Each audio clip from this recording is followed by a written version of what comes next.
Breaking news as we come on the air tonight. Millions of Americans hunkering down along the Carolina coast, bracing for round one of a multi-day onslaught from Hurricane Florence. The gargantuan storm stretching across 500 miles with wind gusts topping 100 miles an hour.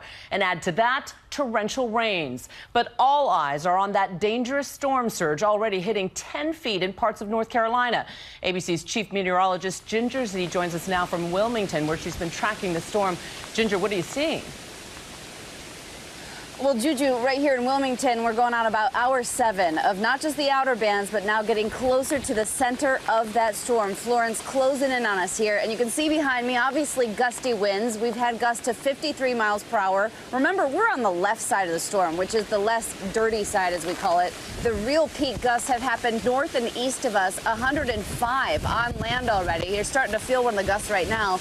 The last couple of hours, our power actually has flickered in and out, went away for a couple of hours, as has about 150,000 of our neighbors. Let me take you to the radar and show you what's happening at this hour. It is east of us by 50 miles, moving north and west at 6 miles per hour. There's a tornado watch up because as those bands come on shore, they interact with the friction of the land, and then you're going to have little spin-ups. That's just one of the threats, of course. On top of the wind, remember, it's the wind that's dangerous, but the water that could kill with this storm. And that's why the track is so important, because the slowdown, that almost stationary movement, and then making landfall later this morning, we're talking about somewhere around 7 a.m. or so, just north and east of where we're at, it will track inland and still be a rainmaker through the weekend. So it will eventually, again, get rid of the storm surge threat, which is still on, by the way, and you said up to 10 feet already. But some of those rain totals, 30 to 40 inches, Juju. And clearly the storm surge is what everyone's keeping their eyes on. Ginger Z in Wilmington, North Carolina, thanks. And at this hour, statewide power outages are plunging, as Ginger said, more than 160,000 customers into darkness. And with nearly 2 million people under evacuation orders, some 12,000 are already packed into storm shelters. ABC's Amy Robach is in Wilmington, out on the marina. What's it like there now, Amy? Hey, Juju. Yes, so we're getting some rain, we're getting some wind with some wind gusts here. Nothing too severe yet, but all eyes are on the marina here behind me. We have the Cape Fear River, and there have been a lot of concerns that this river will flood this downtown area of Wilmington. It's a historic area, and so many people have boarded up with sandbags, and frankly, a lot of people have left town, and that is certainly a good thing. We were walking around downtown all day today as the storm band started to come in, and it truly was a ghost town. This is normally a bustling area with a lot of residents. We've certainly been hearing about this storm for some time, and many residents took heed, and now we're seeing this come in. And it's never been truly about the wind speed. Now that we're at a Category 1 hurricane, a lot of people are pointing that out. It's the rain and the water that we're worried about. We know that we're at high tide right now, but there's another high tide coming at noon, and that's where a lot of people are concerned the real flooding is going to take place. So we're going to be keeping a close eye on everything happening here along the Cape Fear River, and of course further on the coast. We're about 20 minutes from the coast here in Wilmington, Juju. Absolutely, and I'm impressed that you're staying healthy as well as staying safe, Amy. But I know you've been watching people prep for this storm for days now.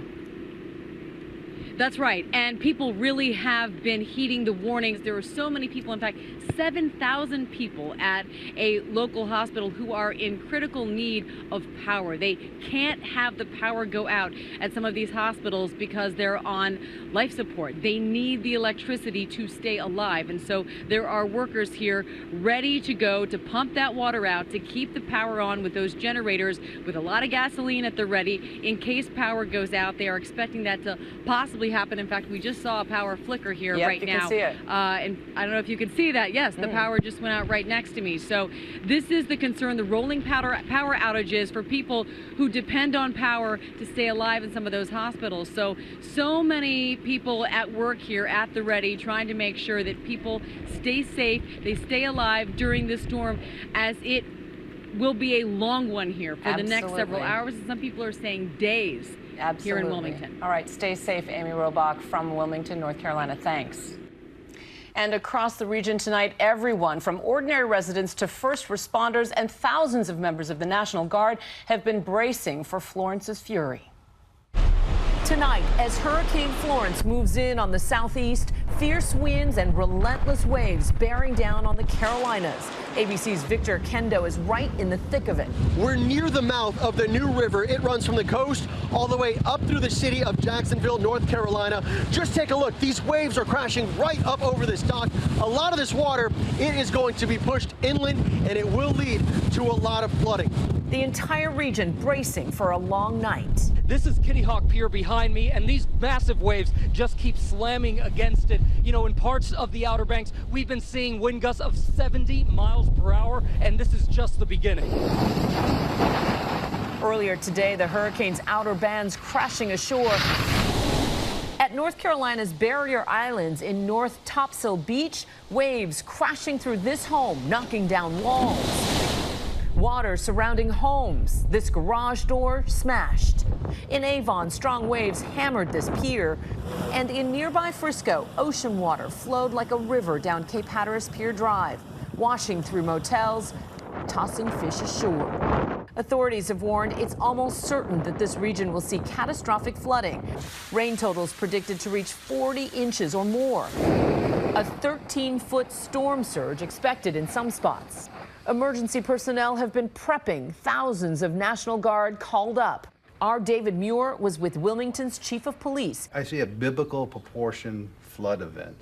There is already help coming from all over the country. Authorities telling residents here to prepare for days without power, perhaps weeks. They also feared the hurricane could flood some 16 nuclear reactors in 3 states. Some 12,000 people are in shelters already. They are opening more. The eye of the storm still hours away. Right behind us here is Cape Fear River, looking angrier really by the hour here. We've had these bands of rain and destructive winds for several hours now. And everyone on the ground preparing for impact.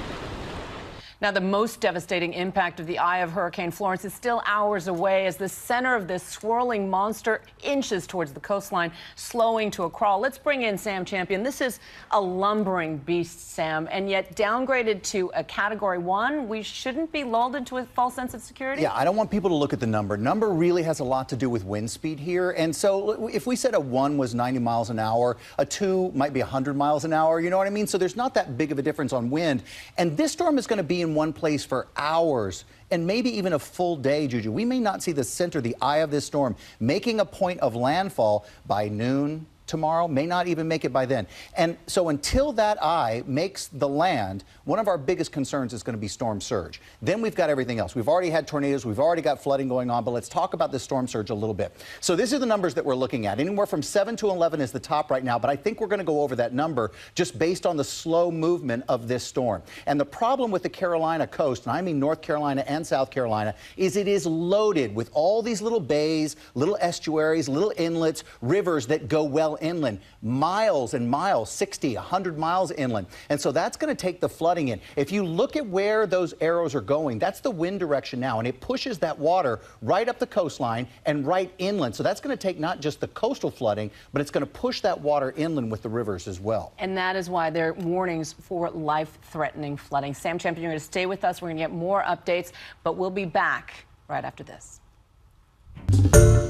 Hi everyone, George Stephanopoulos here. Thanks for checking out the ABC News YouTube channel. If you'd like to get more videos, show highlights, and watch live event coverage, click on the right over here to subscribe to our channel, and don't forget to download the ABC News app for breaking news alerts. Thanks for watching.